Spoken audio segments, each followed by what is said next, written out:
mind and let it rest in thee. Let not the burdens I must face come between you and me.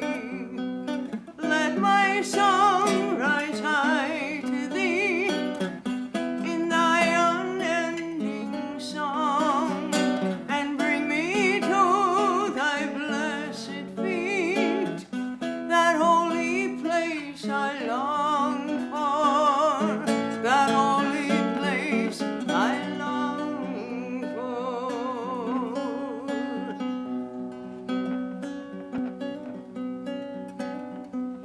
May I always hear your song in birds and wind and sea, and may I always see your face in creation's majesty.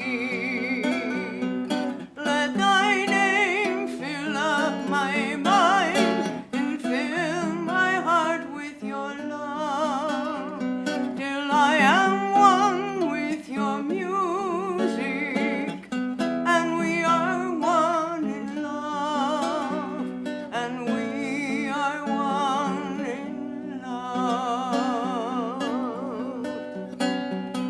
Shower us with thy sweet grace that flows around and around us.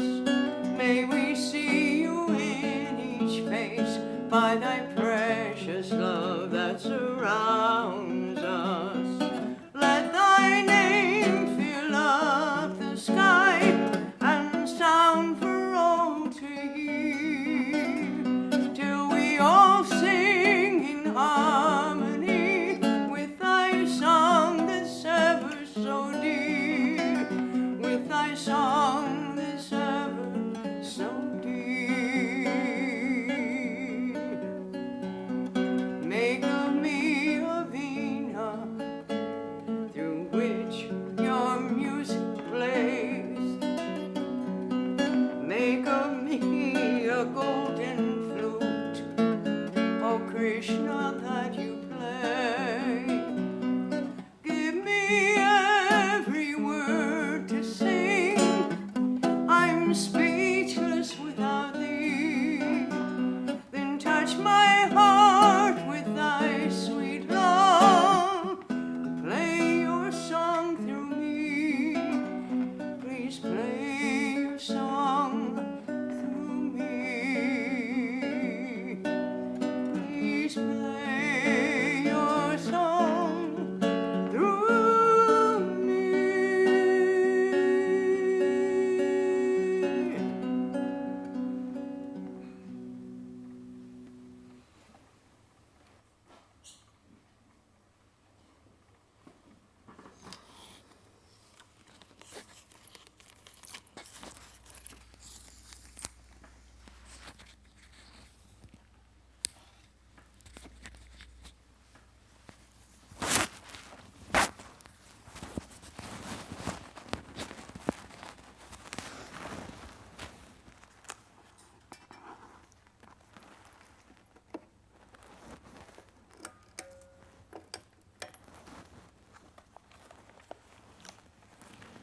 Om na dhanang na janang na sundaring kavitang bhajagadisha kamaye mama janmani janmani ishvare bhavatad bhakti ahaitukittai Oi nandana tanujang kinkarang patitang mang vishame bhavam budhau kripaya tava pada pankajasthito Duli sadrishyang vichintayo Jugaitam nimesheno Chakshusha prabhishaitam Shunnaitam jagat sarvam Govindo virahename.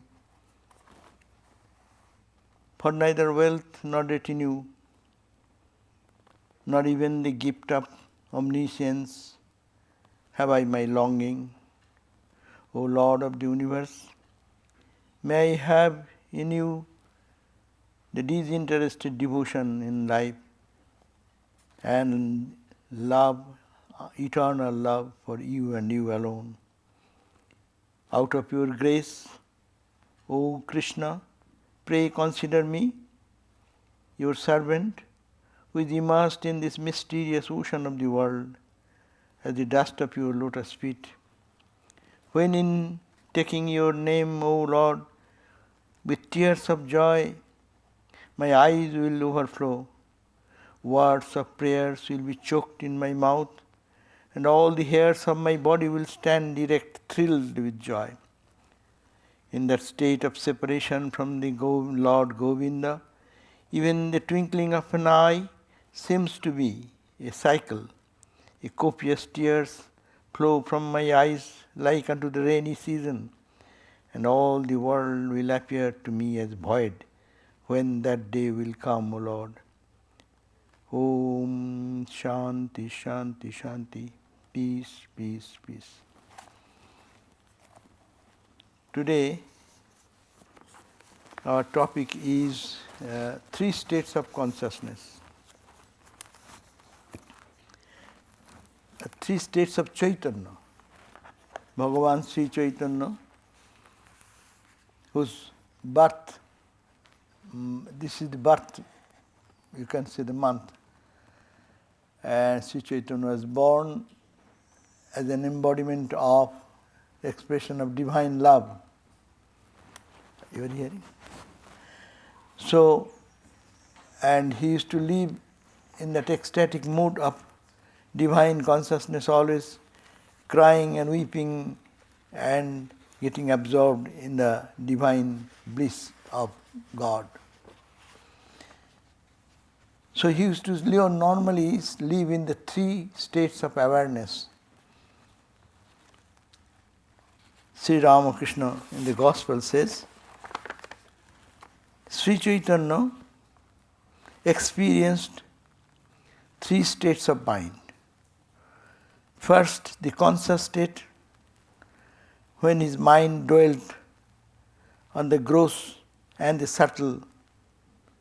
Second state, the semi-conscious state, when his mind entered the causal body and was absorbed in the bliss of divine intoxication.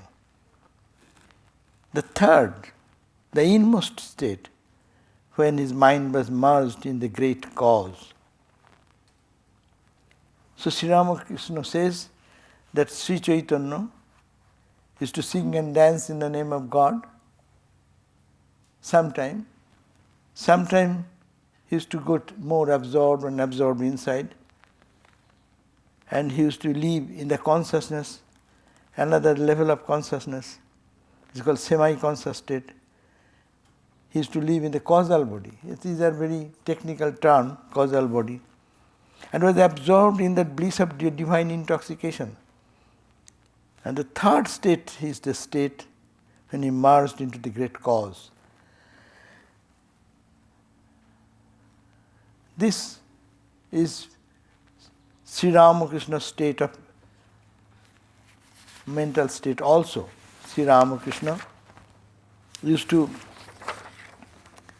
in the Gospel it is said, that first it makes one forget the world. The supreme love for God, when it comes, it is a state of mind. And that mind state is so high above the normal plane that it makes one forget the world. So intense is one's love for God that one becomes unconscious of our outer things. Chaitanya had this ecstatic love. And 1 second, one has no feeling of minus towards the body, which is so dear to man. One wholly gets rid of the feeling that the body is the soul. So this, when you see the devotional aspect of Sri Chaitanya, we think that bhakti is little different from jnana. It is not that, it is the absorption in God leads to a state of mind when this external world appears nothing and the truth as the supreme truth reveals. Sri Ramakrishna has further analyzed beautifully that the Chaitanya experienced three states. When he used to be in a conscious state, like talking to people, giving advice, but that time he was restless for God also. And he used to live in a, not like us in our awakened state. We are in the waking state. In our waking state, what we see the world, diversity. I am separate, everyone is separate. And where is God? We don't see God anywhere.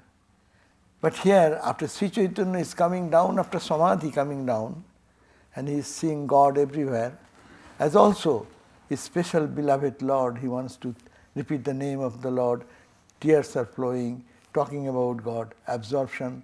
These are the first state in the waking state. And when the mind moves into higher plane, is to sing and dance and get absorbed, and getting more absorbed and absorbed. As Ramakrishna, we see that he is singing and dancing, going to absorption and absorption. And ultimately somebody will have to hold it, otherwise he may fall down. There is no, almost lost the body consciousness. And then goes to a deeper level of absorption when everything is silenced. And he is totally gone.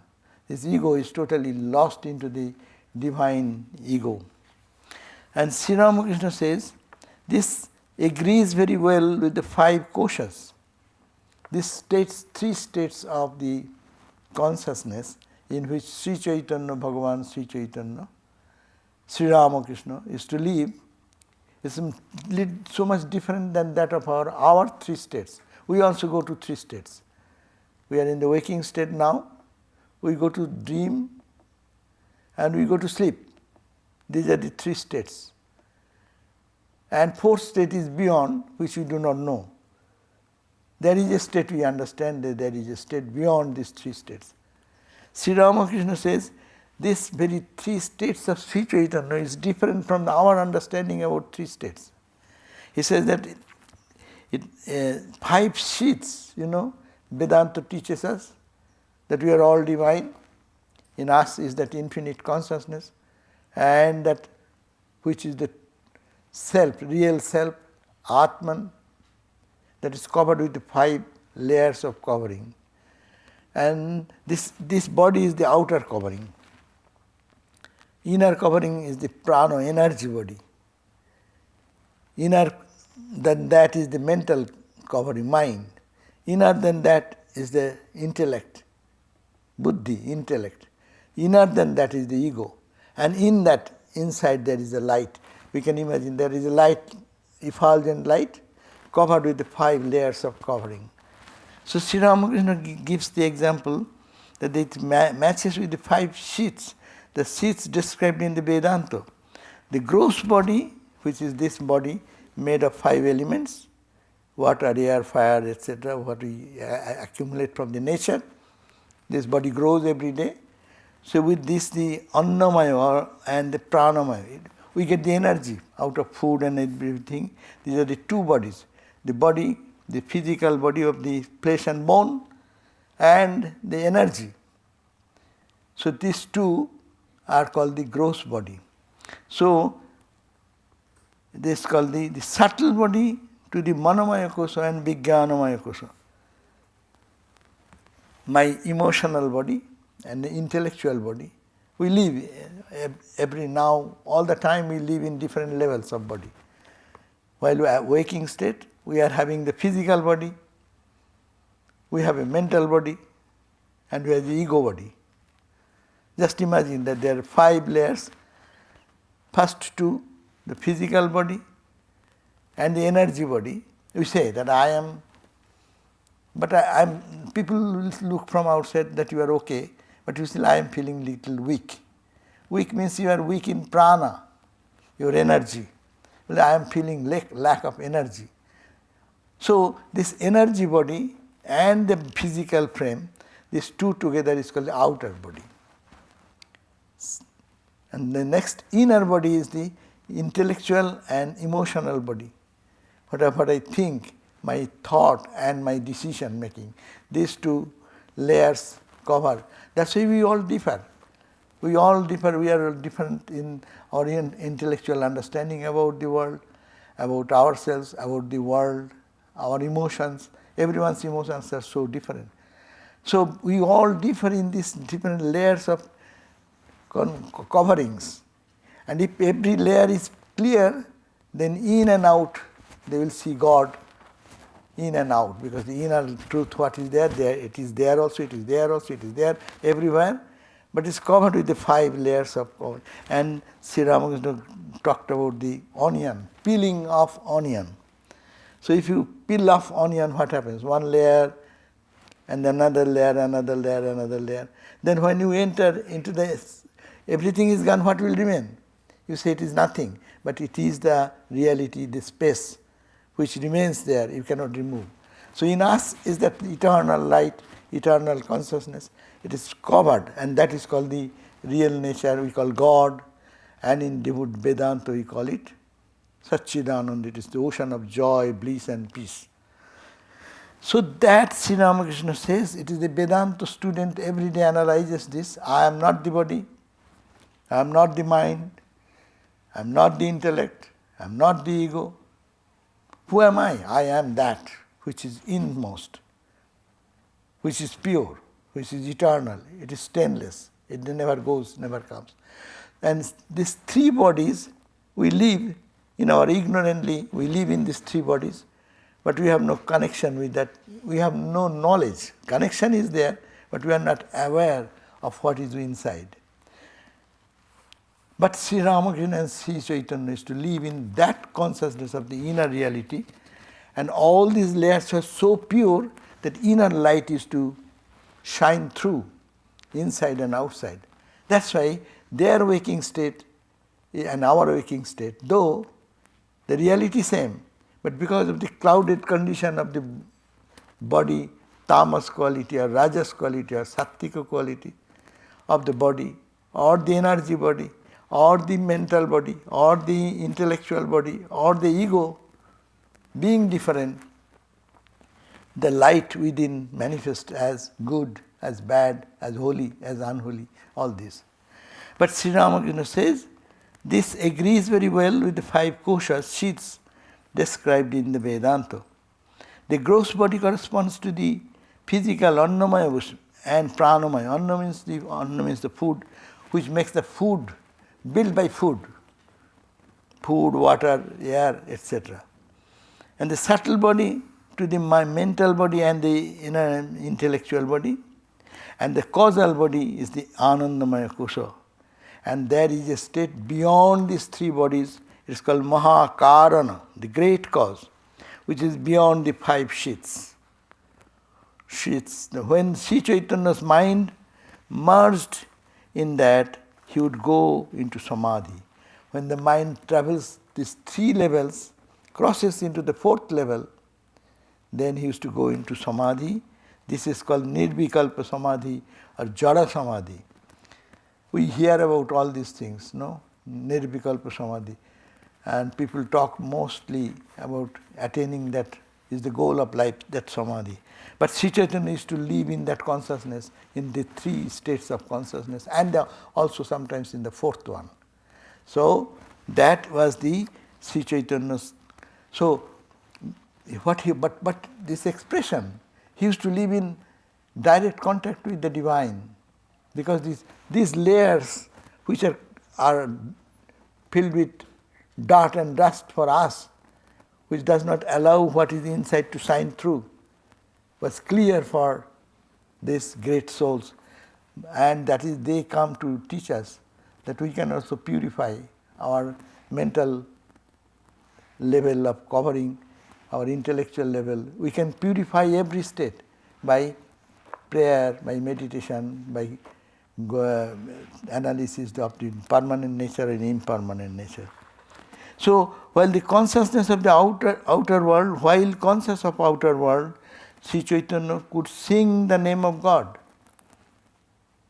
While in the state of partial consciousness, he danced with the devotees. And while in the inmost state of consciousness, he remained absorbed in samadhi. So this is the 3 states of consciousness they used to live, but and they used to inspire people to be intoxicated in God consciousness. So before we are talking about this, before understanding Sri Chaitanya's states of consciousness, we need to understand our own state of consciousness. We are to develop how to reach that higher consciousness. In the three states Sri Chaitanya used to live, we can also live in that state. It can be done, but we have to start with our spiritual practice. Here comes the question of spiritual practice. That is, in spiritual life, one should fix a goal of life. An ideal, Saguna Brahma, Nirguna Brahma, whatever. You may like God with form or God without form. God with form, which form? You may like Mother's form, you may like Rama form, you may like Christ form, you may like Buddha form. So and then love should be intense there. One should love that ideal, one-pointed love. That's called nishtha. The shopkeeping of religion, trying this shop today, of Rama shop, tomorrow is Krishna shop, then going to Kali, and then trying to Buddha.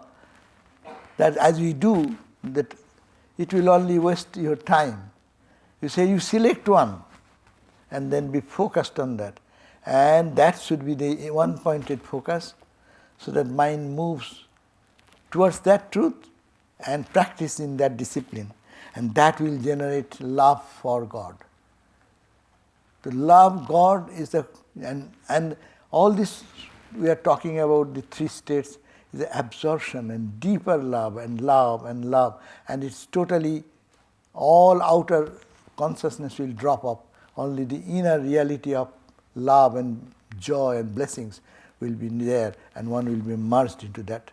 So this says there are steps in the devotional path that we have to select one as nishtha, one which is you like most in your heart. You feel attached, you feel attracted towards that particular divine form and divine qualities. And then follow that and get so much one-pointed that you need not feel digressed or divert away from that practice to another practice, another. People do that. Today I went to this philosophy and to this temple and I tried something, and then it is not good, let me try another, and another, and another. That's good. First you can do a shopping and find what is good in the market available and what is easily available, or not only available, also I have the capacity to purchase that material. No, the same material can be of different quality and it can be priced differently. But anyhow, according to our taste and temperament and capacity, we should have to select one. And then second stage comes bhakti, the devotion, love for that. Anything comes, I am holding on to that. No, this is my path and I follow that. And then that may take us into fanaticism also. We have to be careful there. It brings fanaticism because my path is the path and everyone should follow my path. No, it is for me. And I love this ideal, and I love Rama, I love Krishna, I love Ramakrishna, I love Jesus, whatever the ideal, or I love the limitless ocean of joy. I don't love any particular form. Whatever may be, that one-pointed attraction should be there, and not to digress from that spiritual path. And then what happens? That is one-pointedness. Let others follow their path. Everyone may have their own path, thinking that is the God, I am worshipping God, and then move on and on and on. And it should be such that no other distraction can deviate from my journey. That is the devotional path. And that will lead to bhava. It is called the bhava. Bhava means absorption. What we call meditation. How can you meditate? When you meditate, what happens? The same thing. When we meditate, our mind goes distracted in all the directions. But you have to again bring back again and again to your object of meditation. When you bring back again and again and you feel joy one day, then that become an inspiration to meditate more and more and more. That's why we do the Lord's name, repeating the holy name of God again and again and again. That inner joy, inner touch of joy we get. So then that should be followed, and that love should generate for that, and deep love. Then that love becomes matured. It becomes bhava, means a deep attraction and attachment to this spiritual goal of life. And that leads to Mahabhava. There's a great spiritual mood comes. And that great spiritual mood will overflow all other ideas, and it is only that reality will remain, or God will remain. And that will lead ultimately to prema.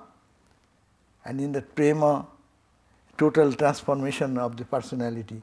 After that prema, when they come round, then they see the entire universe permeated with my beloved Lord everywhere. So Ramakrishna is to see Mother everywhere. Sri Chaitanya is to Krishna everywhere. So this is the journey we should have to start, but we are in the state of selection, and after selection, the one-pointed love to practice, and that will generate absorption in God. When we are feeling little absorption in God, then we are moving in the right direction, and that absorption will deepen and deepen and deepen. Ultimately, it will lead to a point when one will lose little his or her own personality, will be lost. The small ego will also be lost into the cosmic ego, or the ego of the Lord. And then one becomes totally in the mood called Mahabhava. So Sri Ramakrishna says, let me see, Sri Ramakrishna says, Nishtha, it is Sri Ramakrishna's word. Nishtha means, as I said, one-pointed love. Nishtha, holding on to one ideal, Nishtha leads to bhakti. Bhakti means love, devotion. Bhakti, when matures, becomes bhava. Bhava means when concentrated, when concentrated, becomes Mahabhava. And last of all is prema. And when prema comes in one's life, then it's like a cord. By prema, God is bound to the devotees. He can no longer run away. So this point, but this is an important point, that when prema, one attains prema, then you are like you got the cord to bind God. Meaning, now we start our journey to love God, and we are praying to God, oh Lord, please help me, please come in my life, I want to feel you, I want to feel your presence. But a state will come when journey ends, then God will run after you. You need not have to call upon God. See Krishna is running after mother, and mother is chastising, you boy, naughty boy, you are eating all the milk products of the other family, and they are complaining. That means God became a child. God become under you. Rather, he follows the devotee. Devotee following God, it turns the opposite way. Then God follows the devotee. So that is but that state is not for ordinary people. That's why Sri Ramakrishna said, God cannot no longer run away. An ordinary man can at best achieve bhava. Here is the point. Ordinary people like us, by spiritual practice, can cross these three states. Nishtha, one-pointed love, generating devotion, devotion maturing into bhava absorption and deep absorption, But the next absorption of the Mahabhava, that is left for special spiritual people like Ishvara Kotis. It's called none but an Ishvara Koti or Mahabhava or Prema can be attained. And Chaitanya Dev attained them both. So, Chaitanya Dev was an incarnation of God. There is a great difference between him and an ordinary man. Ramakrishna says, the fire of Chaitanya's renunciation was so great that when Sarvabhauma poured sugar on his tongue, instead of melting, it evaporated into air. He was always absorbed in samadhi. How great was his conquest of lust and greed.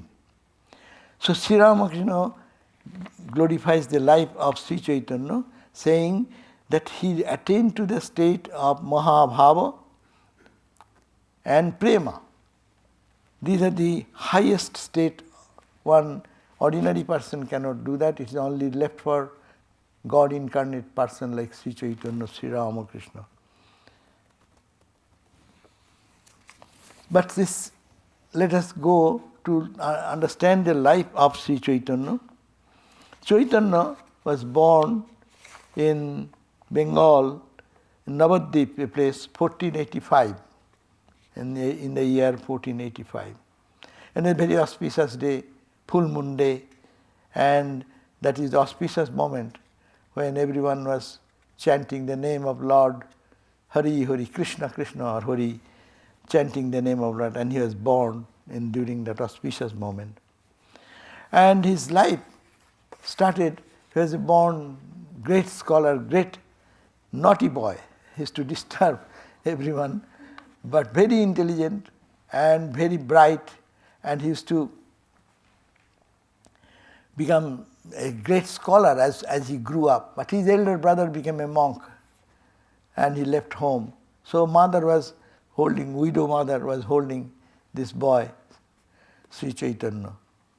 And now he became a great scholar. And he became such a big scholar that people from all over India used to come to study logic, neologic.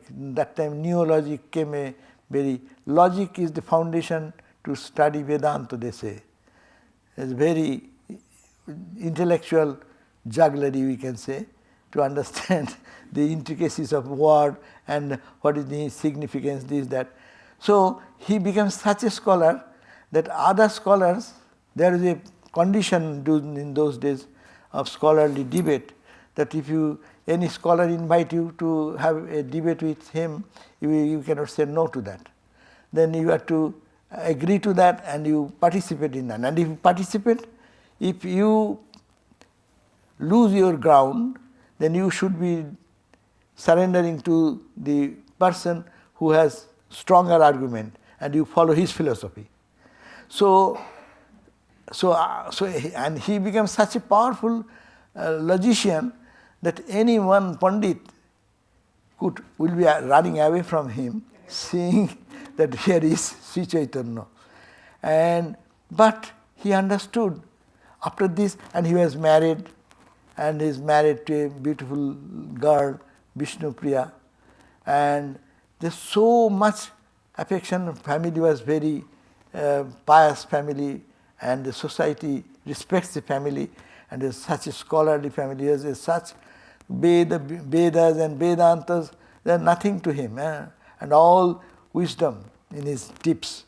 So, and students are running from every part, but he gradually felt the inappropriateness of this life, meaninglessness of this life. All this scholarly achievement, all this material prosperity with a beautiful home, beautiful family, beautiful surrounding, name, fame, power, but what for? And he gradually, his mind became really, because he was born to do this change in the society, so he gradually got involved into this singing and dancing in the name of Krishna. So when he started singing and dancing of the name of Krishna, then his mind gradually was withdrawn from his teachings. the students are coming, he is no more interested in taking any more students in his class. And he is not interested in teaching them. He is getting more involved into, and he created a huge number of followers when he is singing and dancing in the name of Krishna. So all followed him, and gradually he thought that yes, I am getting in the joy of repeating the name of Lord and singing and dancing in the name, and he used to go to ecstasy like that. But he said, oh, but how the whole society, the human being in the world is suffering from so much, being absorbed in the world and worldliness. So I must have to renounce, because people, when they got name, fame, power and all this reputation, at the same time he is taking God's name. So people started criticizing, oh, he is trying to keep both sides together, and that, where is the renunciation? What is his renunciation? So he thought, for the teaching of the world, he will have to renounce. So he took this decision, and that he will renounce. But he went to the, there was a great monk, his name was Keshav Bharati. He went and asked him, what am I to do? I want to renounce. Well, you cannot. You have your responsibility. You are a married person. You have your wife, you are your mother, widow mother. You will have to take care of them. But he said, but my mind is not at all inclined into anything. I am totally getting lost into it. And then he convinced the guru to give him the sannyas. But before, he said, you should get your permission from your mom and your wife. And mom was crying and weeping, hearing that. And then mom ultimately said, Ma, you know this immortality of this world, few days existence in this world, and talking high philosophy, and gradually crying and praying, and mama, otherwise, will you not be happy if I am happy? So mother ultimately gave permission. He did the same thing with his wife. Wife could not believe that. He said that then I will also be a nun. Well, no, you remain in home, but please permit me to become a monk. So anyhow, so he went to Keshava Bharati with getting permission, and he took the sannyas. And there's a beautiful description in the book which is written by Swami Sarvadevananda, and this book called Sri Chaitanya Dev is giving that he finished the ceremonial rituals before getting this sannyas or monastic vows, and for the moment everything appeared immaterial and could understand the meaninglessness of everything. And as the night went on, their first home of fire started, and this Sri Chaitanya shaved his head and sitting before the fire, and Keshava Bharati is meditating his guru, following the tradition of the ancient sages in the Vyasa and Vasishtha, Shuka and Sankara. He sat there, and this guru then gave the instruction that this sacrifice everything, your name, your I offer everything in the home of fire. And giving that, he actually, as soon as Guru then teaches, that is the same tradition of monastic tradition, is that if one wants to take, there will be home of fire and you sacrifice. No, I am renouncing my physical aspect of my personality, mental aspect of my personality, everything I am offering my lineage, my attraction, attachment for the world, attachment for the body, giving everything in the fire of Brahman, and then you become free from all entanglement and get the new life of renunciation. So, but at the end the Guru gives you the mantra, who are you? Thou art that. As we find that Sri Ramakrishna's life, when he heard from Totapuri and asked him to think about that you are Brahman, and he just have some little obstacle, but immediately got into samadhi And then his guru was surprised, Totapuri was surprised, that it took me for 40 years for me to get this state of samadhi, and he got it within split moment. Here it happened the same way. Sri Chaitanya's life says, when Sri Chaitanya listened this great dictum from his guru, instantly, with the listening and instantly absorbing his mind, he went into samadhi. And he saw his Istadevata Sri Krishna is merging into the absolute oneness of the non-dual reality. His mind, his intellect, all got absorbed into the infinite ocean of consciousness. And in the internal state of being, he went into Nirvikalpa Samadhi. And seeing this highest state of achievement, this Bharati, Keshava Bharati, was astounded. And he gradually tried to bring his mind down up to the level of the duality.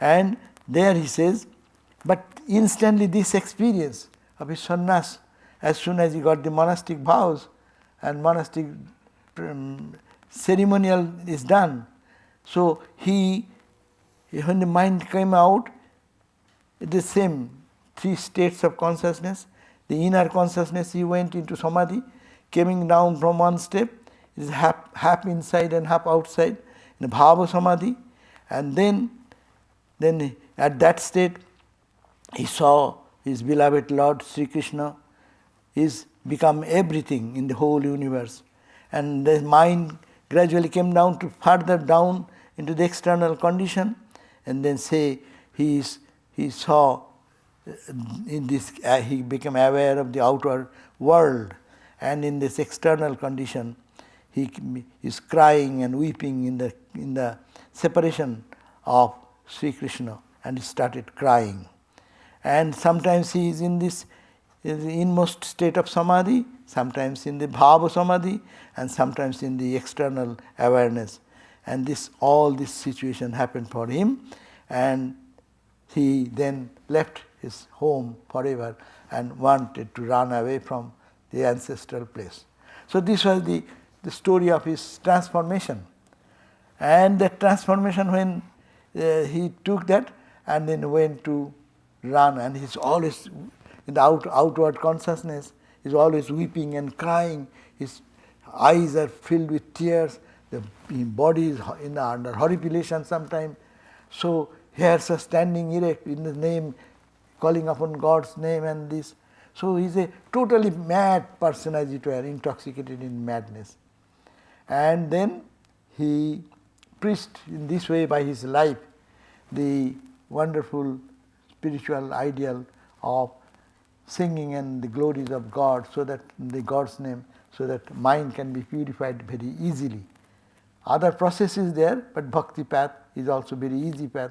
Sri Chaitanya gave it. But there are many beautiful stories. He being established, he is himself an incarnation of God. He is such a spiritual personality, but he lost his whole ego. He is the greatest Pandit.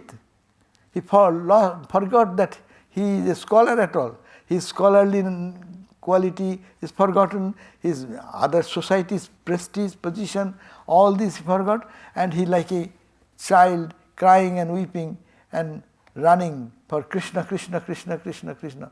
The whole community people then followed him, because they were very much attracted to this Sri Chaitanya before. And after sannyas, when they came, they are very sad. He is now going to take the path of sannyas, means leaving that place and go to the Himalayas or something. So they followed him, and he was running, came to the temple of Jagannath in Puri. And when he came to Jagannath Puri, because it is the embodiment of Krishna, it is believed that Jagannath is Krishna. So he wanted to go to embrace this Jagannath's temple. And the priests were there. They are so upset with that, they wanted to beat him. It's a mad guy. He come to touch the holy image of the deity. How can it be? And that time, totally lost. He lost his outer consciousness and he was trying to embrace the Lord Krishna in the Jagannath. And then suddenly, at that time, the state Pandit scholar, in the king that time it was ruled by King Prataparudra. He was the king of that state in Odisha, Bengal and Bihar. The wide range, he was the king of that. And his court Pandit, means a very scholarly person, he went to salute the Jagannath. He saw that the priests are going to beat him, and because of this behavior, he saw that he's a beautiful boy, face bright, brilliant, and as if radiant with joy and bliss, and crying tears rolling down. He said, "Hey, stop, don't touch him." So he was at least saved from beating, getting a beating. And then when he saw him, "Why are you crying? Come to my home." So he took him in his home. This Vasudev Sarvabhauma is the name of the Pandit. Vasudev took Sri Chaitanya to his home and he asked, "What is your name?" He said, "My name is this." "Who is your guru?" "Kesava Bharati." "You are a monk?" "Yes." "So why are you crying like a fool?" Vedanta says that crying for God is fool sometimes.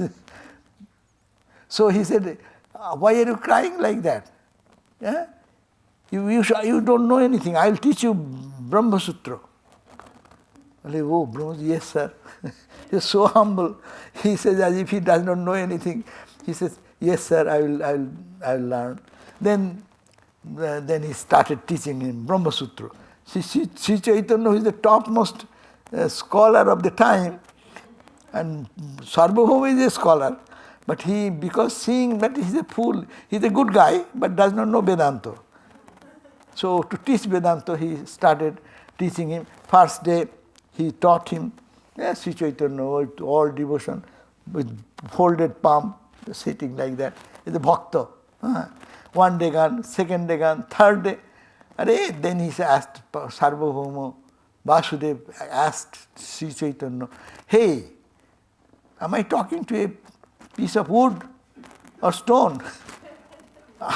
You don't say I understand, you don't say not understand. What is going on here?" Then he said, "Sir, yes, I do understand what the scripture, the original Brahma Sutra, the aphorism says. I do understand what Shankara says, but I don't understand what you say." So it created a big, Pandit was so upset.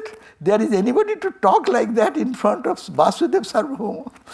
But he suddenly, Sri Chaitanya stood up and Vasudev Sarvabhauma saw his Ishta Devata, Krishna, six-handed, Sri Chaitanya, two hand, Krishna, two hand, and Rama, two hand. Same history as Ramakrishna's life, Jai Ram, Jai Krishna, he who is Rama, who is Krishna. Here also, he had a mystic vision. He saw that Sri Chaitanya is not a man.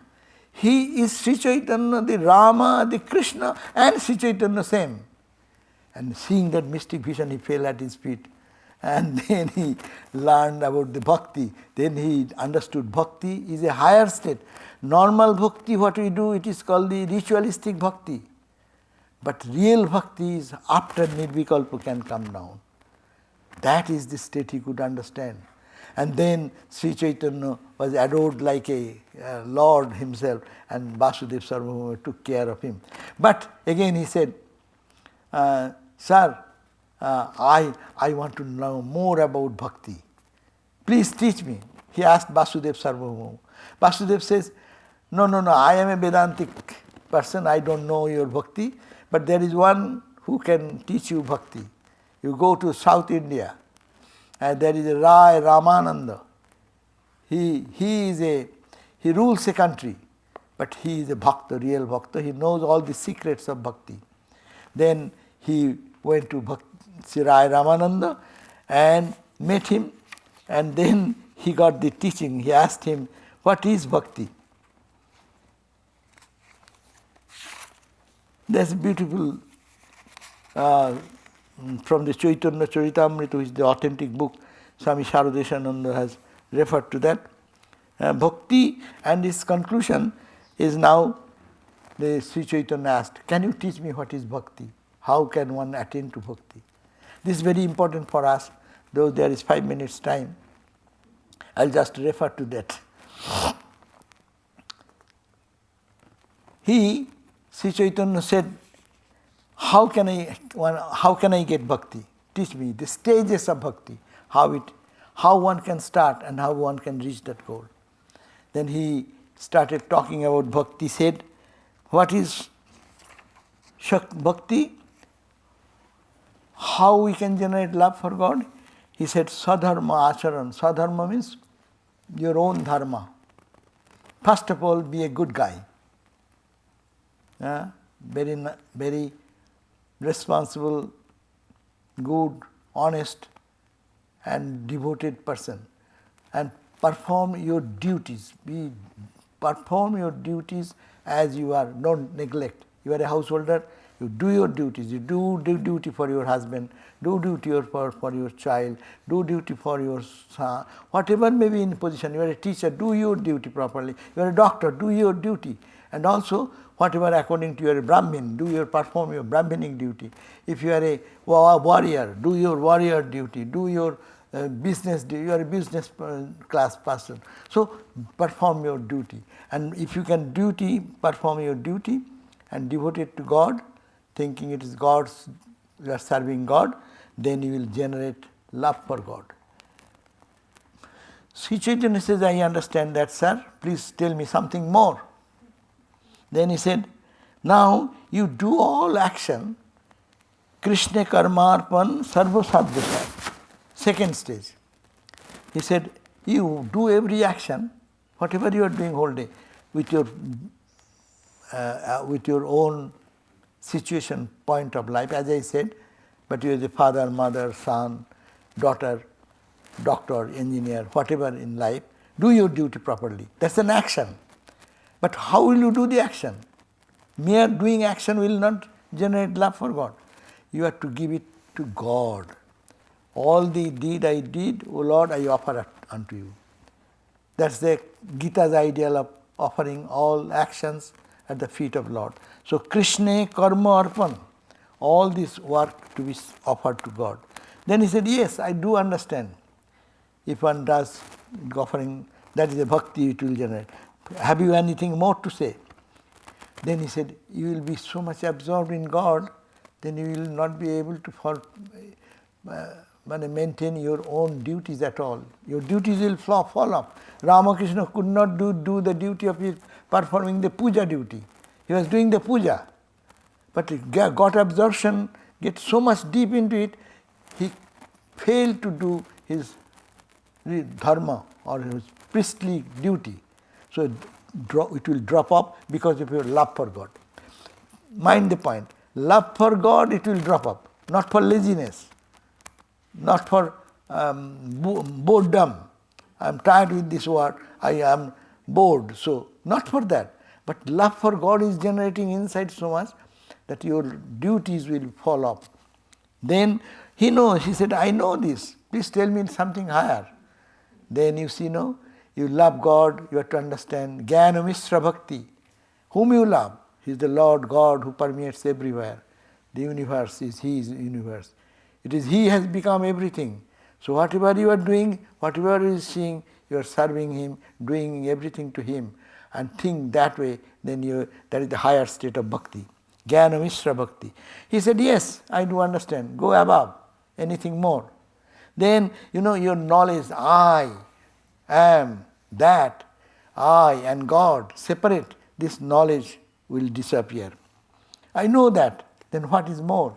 Then he said, Prema Bhakti. There is only love for God and so intense, everything is forgotten. Then that is this higher stage. Then he said, okay, what is the higher state than that? The relationship the relationship, create a relationship with God. We think that these are for us to practice, but it is Sri Chaitanya being taught that is after that total absorption, when you forget the world, then is the state what is called all the relationship. God is my friend, God is my master, I am his servant, and God is my husband or my beloved Lord. And the climax of that love is the Radha's prem, love for God as the Radha loved. Then said, can you say something beyond? And now Sarvabhauma was startled to hear that someone can question that to go beyond the love which Radha had for Krishna, is there anything more? Well, yes, there is another, and he said, I cannot say that. What is that? There the state is absolute non-dualism. Na Ramana, there is neither the Lord beloved, neither Ham Ramani, I am there to experience your bliss and joy. Duhu mile eka, these two, lover and the loved, and all merge into oneness, absolute absence of duality. So that is the prema sadhu. And Sri Chaitanya said, don't talk anymore. This is the state of silence that it can be achieved. So this is the journey what Sri Chaitanya used to live in the three states and beyond condition.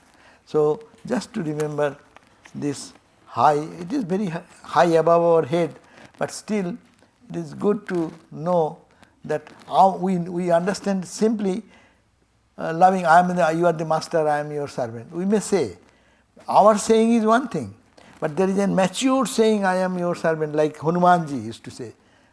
When I am in the body consciousness, you are the master, I am the servant. Dehu buddhya tu dasosmi. Jiva buddha, when I think I am the individual soul, you are the cosmic soul. Jiva buddhya tu, I am a part of it, like a branch, tree and its branches. It is one at the same time separate. And Atma buddha, when I think I am that, then you and me are one. That is the climax of spirituality. So that Sri Chaitanya is to live either this state or that state or that state. For us, he has also given the idea that we start from our performing our duties one point perfectly, and then all these duties I am doing for God, all karma, then offering that karma, sadharma and then karma, arpan, to offer it to God, every work, every action, I did it for you, O Lord, I did it for you. And that will generate love more and deeper and deeper. Then a point will come, you will be so absorbed inside that you cannot perform your duties. That is another state, and on and on and on will come. Thank you all. Jai Baba.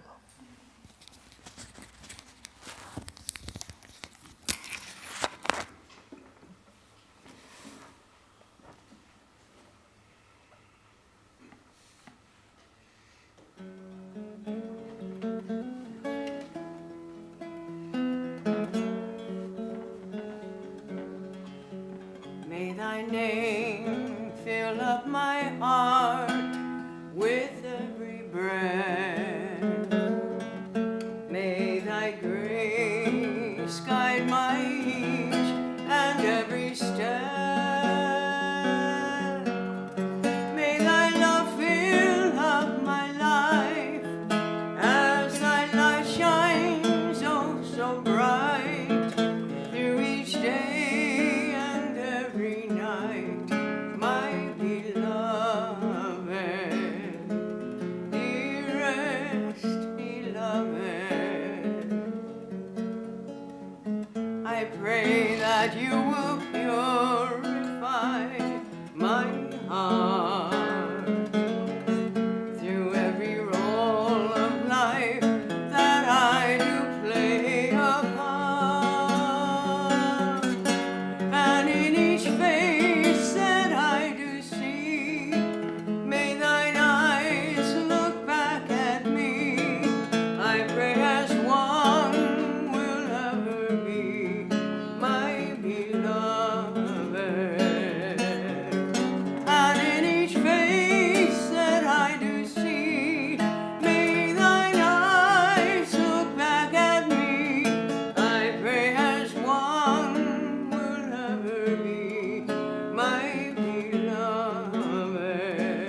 next Sunday, 22nd, Swami Mahayogananda will be speaking on the topic is meditation, the first steps of meditation.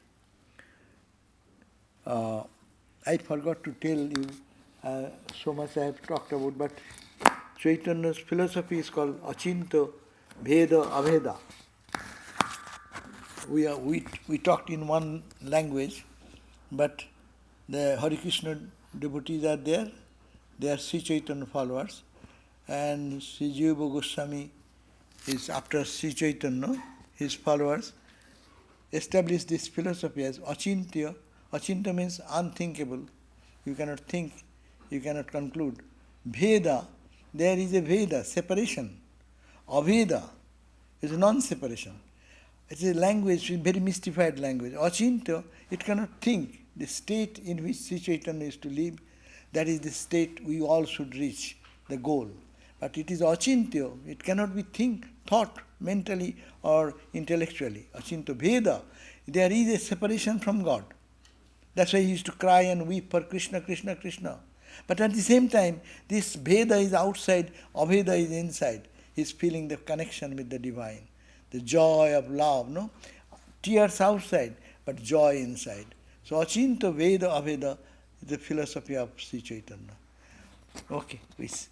Om Shanti Shanti Shanti Hari Om Tat Sat Sri Ram Krishna Arpanamastu.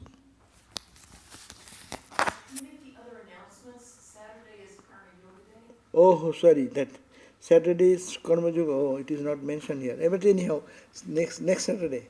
Yes. Next Saturday is Karma Yoga Day. Please join us here. 9:15 we begin. 9:15. And then 5 o'clock reading of the Gospel of Sri Ramakrishna that same Saturday. Yes, Saturday there will be. Oh yes, I'm sorry. 21st 9:15 noon Karma Yoga, and 14th will be Bhagavat. 21 will be Gospel reading also at 5 p.m. Sorry, to announce. So 3 things. 1, 15th, 22nd, meditation and first step. Swami Mahayogananda will be speaking here at 11 o'clock. And 21st Saturday, there will be Ramakrishna Gospel. And also 21st in the morning, 9:15 a.m. till noon, there will be Karma Yoga. Please join us. Thank you.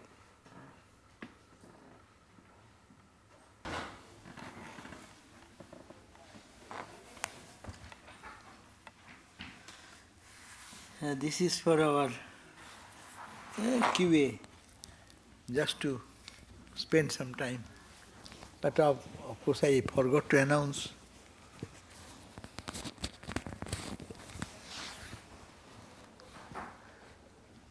Can I ask a question? Oh, yeah. So I've seen a lot on the internet. There's plenty of people who have near-death experiences, and everyone, of course, story is a little bit different, but they genuinely all talk about love being the most important thing.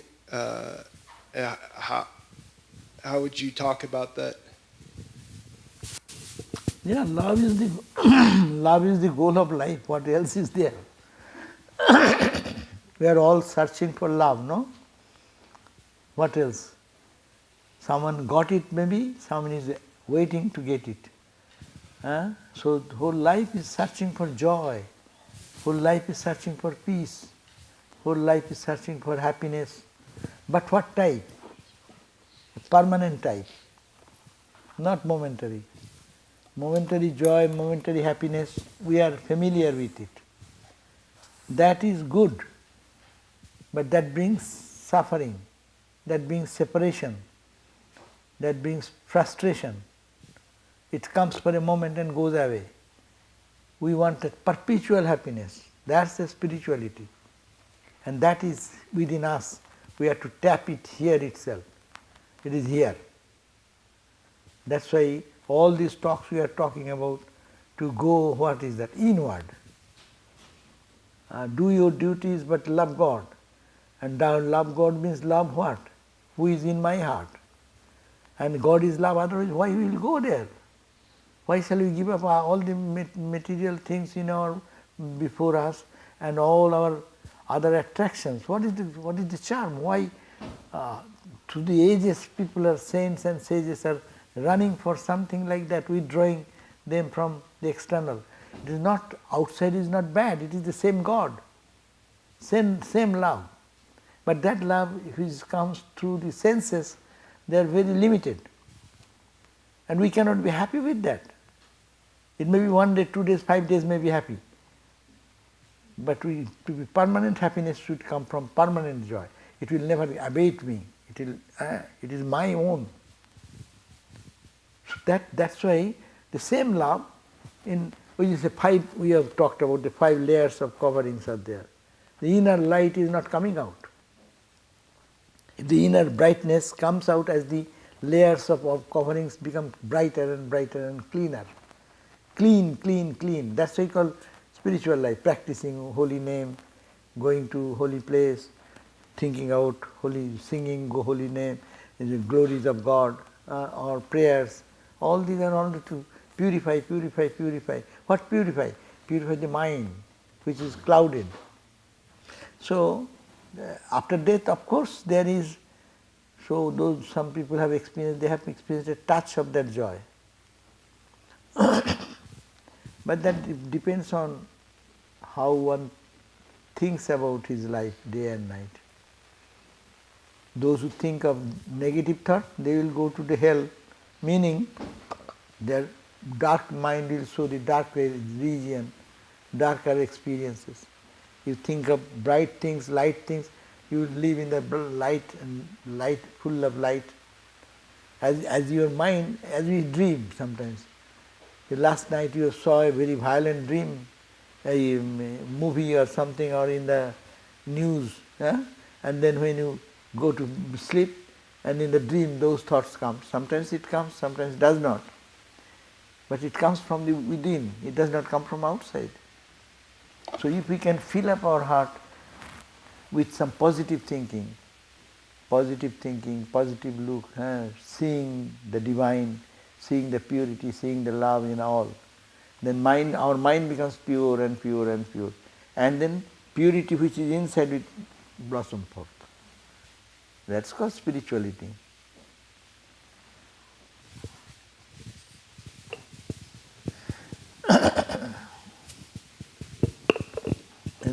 Anyone have any question?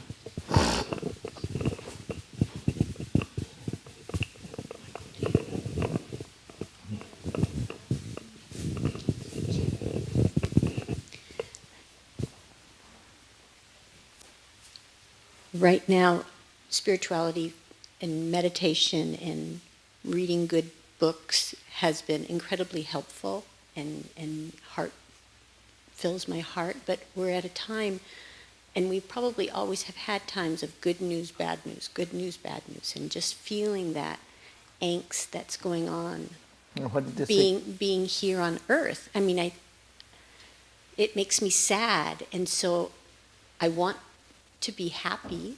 I want to celebrate life and with like-minded people, but I'm scared. I'm scared of. You're talking about the present condition? Well, yeah, just present condition, just how it's intense in so many ways, but I know it always has been. This is not meant to be perfect. So how to stay steady and be a role model and share a beautiful earth with our children and like-minded people that love God, that want good to win. And so that's been my biggest desire, is to try to stay put in this. And it's not about everybody agreeing, it's just about making room for the goodness that's all around us every day. Yeah. This very touchy issue, because we are human, and our human goal is to see God in others and see joy in others. Everyone should be happy. We pray for everyone every day. let everyone be happy, everyone be peaceful, everyone be joyful, let none suffer. That is the prayer of every good person. But we have, what can we do? But this is the reality of life. If we say, why? I can give some argument, but that will not soothe our heart. Our cry will remain the same. But we have to also be realistic. God created this universe. Who created? God. In the same parents have 5 children. 2 are very soft, soothing, loving, caring, giving. 3 are fighting and pushing all the time, poking. Mother does not give up either of them. God has created both. Why? It is His choice, I do not know. A painter paints beautiful pictures, also sometimes some violent pictures. When painter creates, it is out of love. He has no bad intention. Just creation, creativity. So this is one argument is given. Ultimately, Vedantic way, what we see is not the ultimate reality. Like a dream, Vedanta brings the dream idea. In the dream you see so many things. They are so real. And you cry, you weep, we smile, we rejoice, we sing and dance, we go to holy places. But we also face tremendous difficult situation in the dream. Who creates the dream? My mind has created the dream. And all the good and bad came from who created? Is I created. All the bad guy, my mind has created. My mind has created myself. My mind has created the beautiful temple situation, or it has created a very violent, critical condition, bombing, this, that, going on. In the dream we see that. And when we see, we cannot deny it. We cry, weep, we have our emotions. We do that. But suppose when dream breaks, then you find it, what is that? So we are in a dream. Is my dream night time, your dream night time? I am the creator of my dream, you are the creator of your dream. Your mind has so much power to create an entire world altogether. And good and bad and everything is there. Creation also, again the same question of creation. Why mind does not create all joyful situation? In the dream you are enjoying something good and some obstacle comes. Why did it come? It's your mind is creating. So the cosmic mind, your mind, my mind and all mind added together, in Vedanta we call a cosmic mind. That cosmic mind dreamed, they dreamt something. That's why sun, we all see the sun. The moon, we see the moon. We see this ocean, stars, galaxies. It's all created by whom? That's why you call God has created thee. It is God created how? God's mind has created. And it is God's mind, it's called the cosmic mind. And that we call is His will. We have nothing to say. But we'll only, you should cry. We all should cry when there is injustice, where there is suffering, where there is pain. But at the same time to know, behind is the same one spiritual entity. Only this play is going on by God's will. No one is killing anyone. In the dream I can see one man came and with a gun in hand and fired. And 2 people were killed in the dream. Dream people were killed by dream gun, by the dream person, all dream created by my mind. And I was there inside. I was crying in that dream. So this is a mystery. In this way, if you think, It is not, I am not giving some theory which cannot be related to our life. Everyday life we are having that. Dream time, can anyone deny that it is a real thing? In the dream, when you are dreaming, do you ever think it is no, it is not true? It is more than true. Now I am talking to you, as true is this, and dream time also the same true.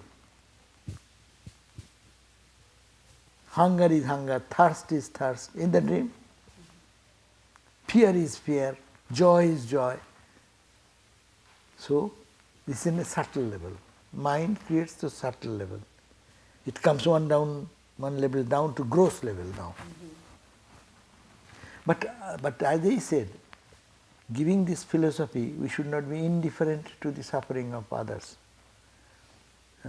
In others there is the same reality, same electricity. It's to this bulb or this bulb or that bulb or that bulb.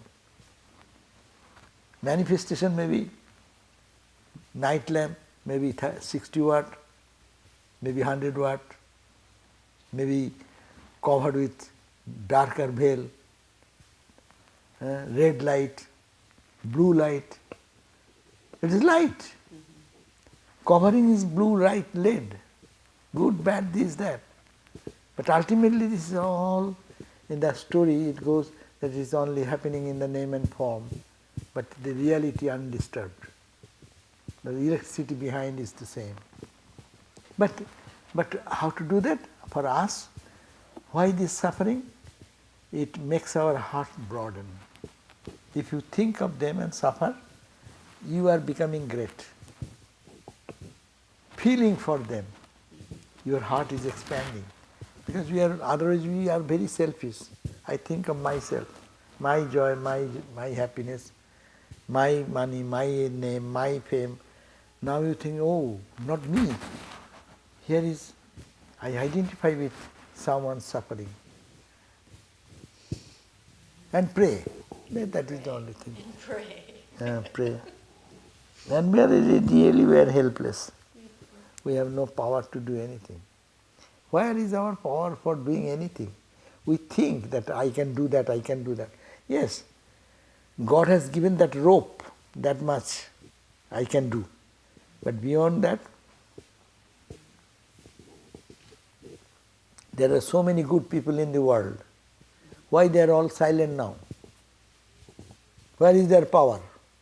When good people do something, all the newsmen come and complain so much as this is so much protest and democratic government, this, that goes on. Why not anything now?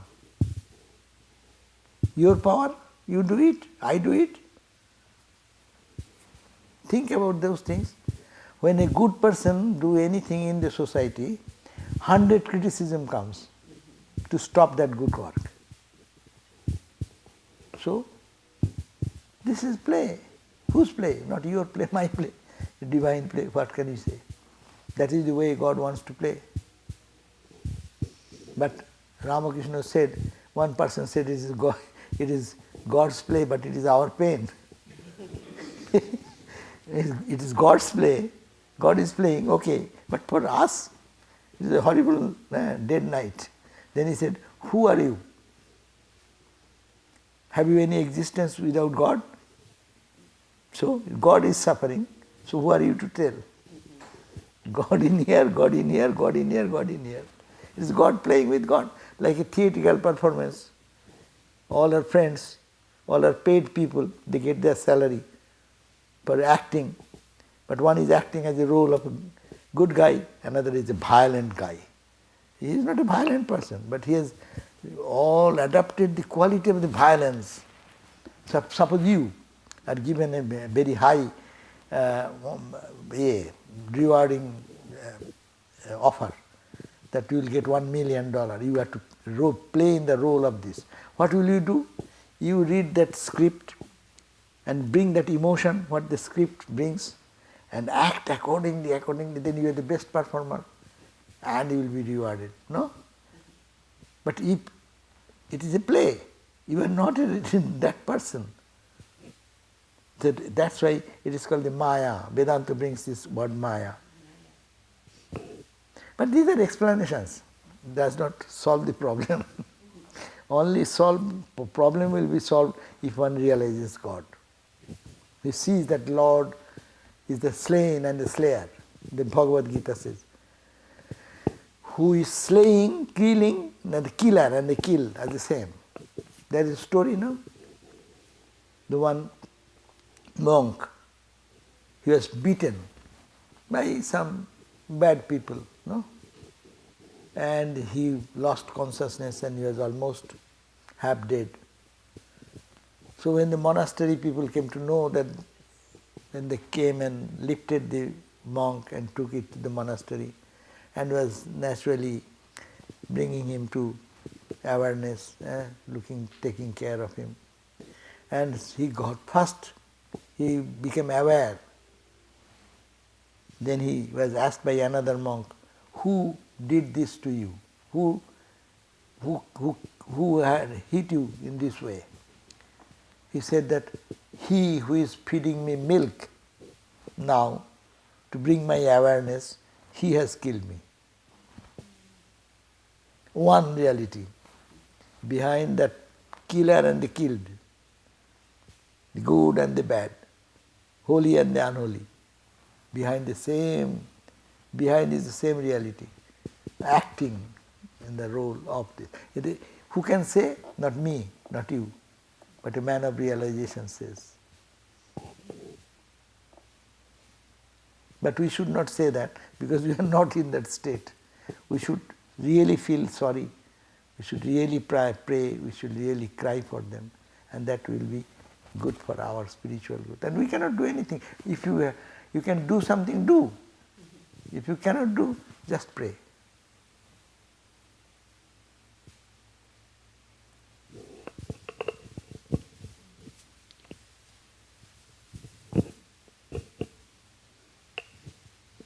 Okay, if no question, that's also okay. So you spoke about the cosmic mind is more in Maya, is that correct? Cosmic mind is the Maya. Is the Maya. And the cosmic soul, And cosmic we're part of the cosmic soul, is what you said today. cosmic Maya means the cumulative Maya, cumulative ignorance. My ignorance, I am now aware, and when I go to sleep, I go to my dull state, ignorant state. And in that state, my mind shows me whatever I am seeing in the dream. So this is also the Lord's cosmic Maya. Cosmic mind means Maya, which produced this entire universe, and we are part in that same drama. As as we create in the night time our own dream, there I am also a part, and so much is created. Everything is me, my mind. So it is God Himself in that play has become avatar, comes like that, and also all the people, all the creation. So what we're hoping to realize or be aware of is our cosmic soul. It is the cosmic, that's why you say God's play. Cosmic soul is not a part of God's. Cosmic soul we don't say, it's called Brahman. Yeah. Brahman. I am using the term to make it more understandable. Cosmic mind, they don't use that term, they call Maya. Yeah. I am using the term cosmic mind because all the collection of all the minds put together, this is cosmic mind. That's nice. Yeah. Take it. So no questions, then we can. You spoke about three states of consciousness, and that the first state is to be able to do our duties. And I have observed a lot in myself that anger comes while I'm trying to be loving, doing my duties. And I don't think it's helpful, but also I don't think I see clearly. Do you have something to say on anger when we are out there trying to create a safe environment? Like I came here today and I felt safe somebody created that for me to enjoy here.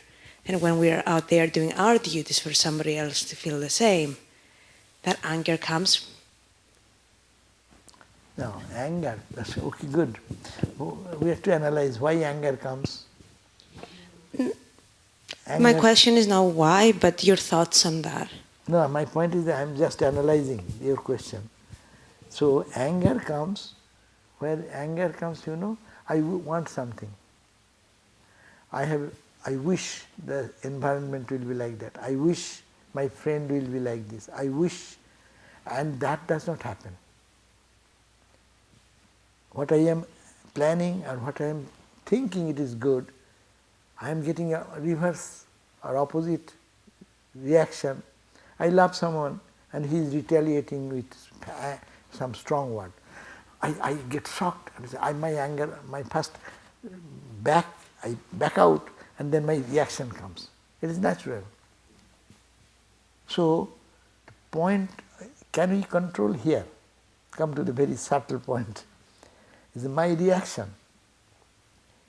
Why my reaction? If there are other person, he has no expectation, he will not react the same way.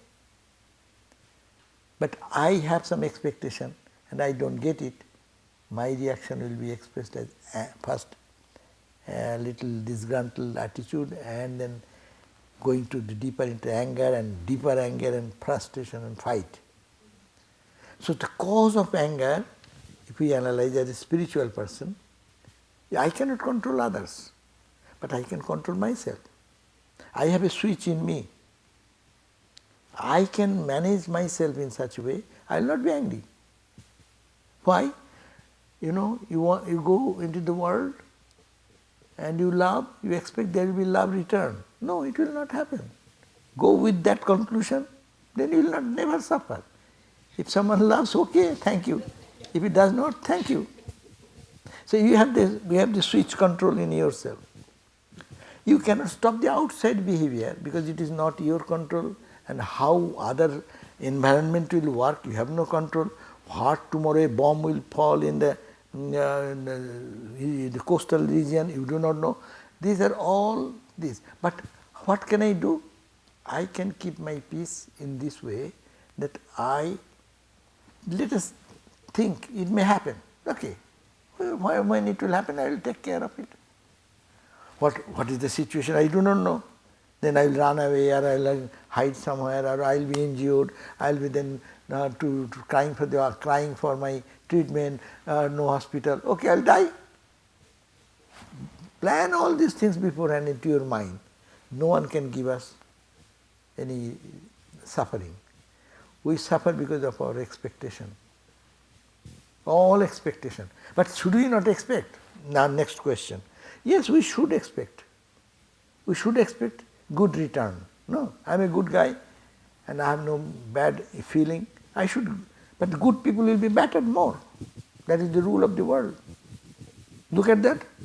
Those who are honest people, sincere people, good people, charitable people, they are criticized, they are assassinated, they are all, blame goes, their character is assassinated. But those people who do all these nonsense things, they are the king of the world.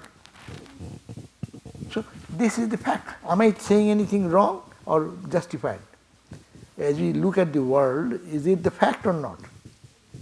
If that is the fact, and if intelligently I can hold on to the fact, not the opposite, why it is happening, why people are bad. No, there are bad people and this is the way of creation. And if by chance it comes in my life, I will have to accept that, ignore that and protect from that. How to do? As best as I shall try. If it does not work that way, I will suffer. But it is me to control. Easier. And outside no control. The Vedanta has a very good, it is very logical. You come here more, you will find that this is the most logical place you can find. You can put any question and there is certainly very logical response to that. And really it makes sense. And you try other efforts, it will not work. Who can give me suffering? If I I don't expect anything from anyone. Then, see, you are a bold guy. You see, in India, we are monks. Because we are monks and we belong to this holy order, that's why we are speaking from this platform. And otherwise, I'll be a wandering monk, begging bowl somewhere. I'll beg. They will give me little food. May give, may not give, may scold, may think that I'm a thief. Okay, but I beg, eat, and think of God. And our want has been reduced to zero. For our living, I need a air-conditioned room, the heating is necessary, cooling is necessary, morning bath, you need a hot water, I cannot do that. You are a wandering monk, who will give you hot water? You go and take a dip in the Ganga, frozen water. Cloth, one cloth, let it be dried, then you can use the same cloth. Right? Food, begging, you may get, you may not get. No expectation from anyone. And your need reduced to zero. You can live on this, you can walking, grass thy bed, sky thy roof. You want a roof? Yes, I have a roof. Sky is the roof. Grass, that is the bed.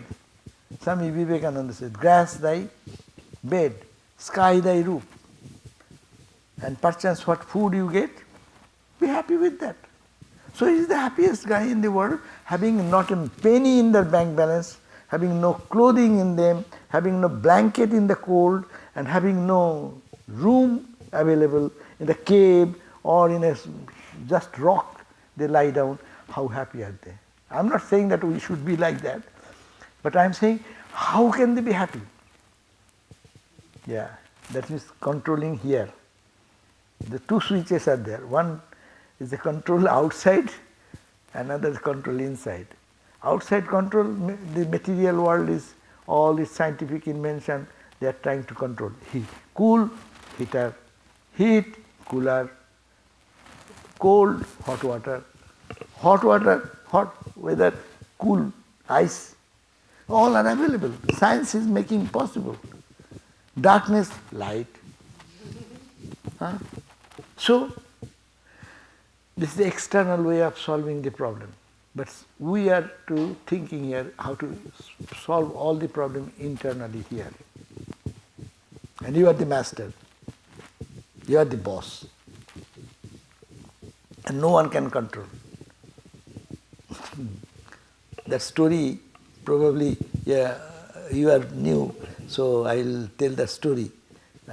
The great Alexander went to see India.